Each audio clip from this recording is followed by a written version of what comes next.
A ideia do vídeo de hoje era trazer os principais números do primeiro trimestre de 2024 de Petrobras, que foram divulgados anteontem, mas de ontem para hoje surgiu essa notícia de que Lula demitiu Jean Paul Prats, que agora é ex-presidente da Petrobras. E isso pegou uma boa parte do mercado de surpresa, tanto que o mercado está reagindo a tudo isso. E eu quero trazer então, nesse vídeo de hoje, o que aconteceu para que chegássemos a esse ponto da demissão de Jean Paul Prats, quem vai substituir, se existe algum conflito que pode impedir que essa pessoa mais cotada nesse momento assuma a presidência da Petrobras, como o mercado tem reagido a tudo isso. E claro, aí no final eu trago uma pincelada dos principais números que a Petrobras acabou reportando. Mas antes, é claro que eu já faço convite para você deixar o seu like, se inscrever aqui no canal e clicar no sininho, porque é muito importante para a gente conseguir crescer cada vez mais aqui dentro do YouTube e espalhar toda essa questão de conhecimento de investimentos, de finanças e de economia para mais pessoas, que nós sabemos que aqui no Brasil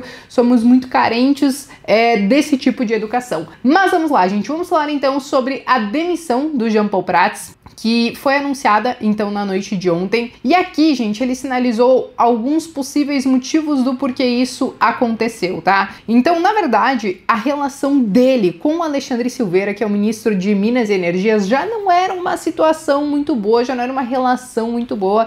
Eles tinham várias divergências de ideia, vários conflitos ali, inclusive de projetos e planejamentos para a Petrobras. E aí, até então, a relação dele, mas também com o próprio Rui Costa, né, que é o ministro da Casa Civil, também não era lá grande coisa, e ele até então não estava atendendo plenamente ou na velocidade que o Lula gostaria para alguns projetos da Petrobras. Não adianta, Petrobras tem dedo do governo, quer queira ou não, vai governo, vem governo, nós sempre temos os presidentes, o governo como um todo, metendo o bedelho ali, tentando decidir algumas coisas e interferir na Petrobras. E aí, dito e feito, eles tinham algumas demandas para investimento na parte de fertilizantes, de gás, e aí parece que as coisas não estavam se desenvolvendo no ritmo que o governo gostaria, e eles estavam culpando relativamente o Prats por isso, e parece que a cereja do bolo para essa demissão foi justamente aquela discussão dos dividendos extraordinários de Petrobras, que eu trouxe inclusive aqui no canal, porque deu o maior bafafá, porque quando a Petrobras tinha divulgado os resultados, né, do ano passado, então eles falaram que eles não iriam fazer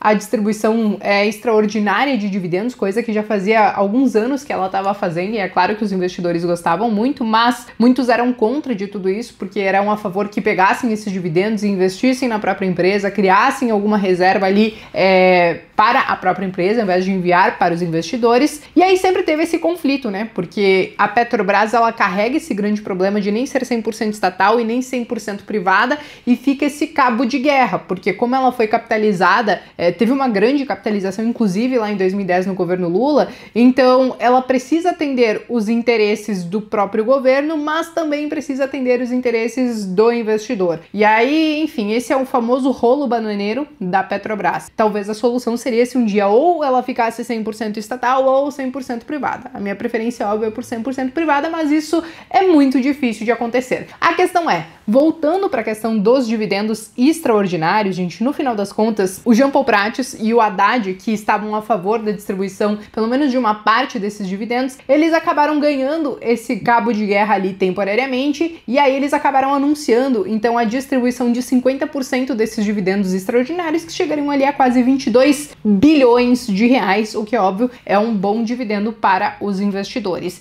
E aí isso, óbvio, não agradou o Lula, e ele preferiu, então, diante de algumas outras sinalizações, né, que estavam ali conflitantes, demitir Jean Paul Prats. E aí que a gente acabou vendo o mercado surrando as ações de Petrobras no aftermarket lá fora nos Estados Unidos, né, onde as ações da Petrobras também são negociadas, e isso acabou se replicando aqui no nosso mercado logo no dia seguinte. No momento que eu gravo para vocês, as ações de Petrobras caem quase 7%, mas já chegaram a cair mais, se recuperar um pouco. A questão é que a volatilidade veio, e existem alguns motivos para tal. O principal é porque esse tipo de mudança, apesar de acontecer com uma certa frequência na Petrobras, ainda assim não traz bons sinais, porque são sempre incertezas. Você trocando pessoas ali dentro, principalmente o presidente, que é uma figura muito importante para uma empresa como a Petrobras, tudo isso traz muitas incertezas do futuro. Mas não somente isso, como nós geralmente temos essas indicações feitas pelo presidente do país, são indicações políticas, e aí o mercado sempre tenta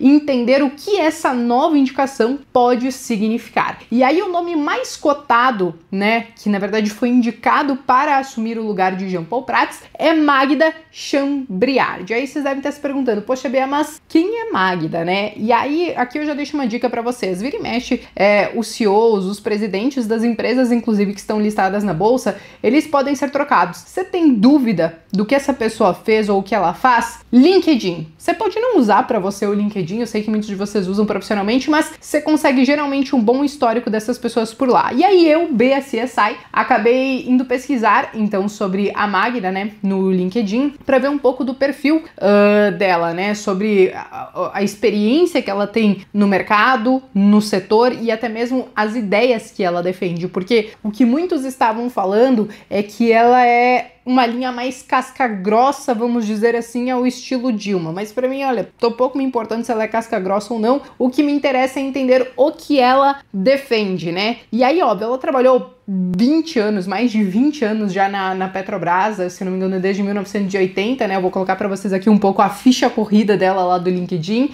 Mas aí hoje ela também trabalha como assessora fiscal da Alerj, também é sócia de uma consultoria privada, né, de energia. Então, assim, ela tem experiência no setor. Aí eu fui dar uma olhada nas publicações para entender um pouco mais do que ela defende, e o que eu acabei encontrando, gente, foi uma publicação uma não, né? Tem várias, mas essa que eu tô colocando pra vocês é um exemplo, onde a gente entende que ela defende a questão das refinarias aqui no Brasil. E isso não é algo ruim, tá, gente? Só que o histórico de Petrobras com refinarias, inclusive em gestões do governo do PT, tem um histórico que não agrada tanto. Nós temos a questão da Abreu e Lima, tivemos questões de corrupção, então não quero dizer que investir em refinarias seja algo ruim, mas o histórico remete a alguns capítulos da história da Petrobras que não foram tão bons. Então isso acaba ligando um alerta no mercado, mas não somente isso, tá, gente? Um outro ponto é sobre o novo nome da possível presidente, né, que vai assumir a Petrobras. Então ela é uma pessoa com experiência, ela provavelmente vai conseguir conversar em partes com o mercado, mas é claro que ela tende a ter uma abertura muito maior para o governo. O questionamento que fica em relação a ela, gente, é a questão se há algum conflito de interesse. Dentro da lei das estatais, nós sabemos que existem restrições para políticos assumirem alguns cargos, etc. e tal, mas a gente sabe que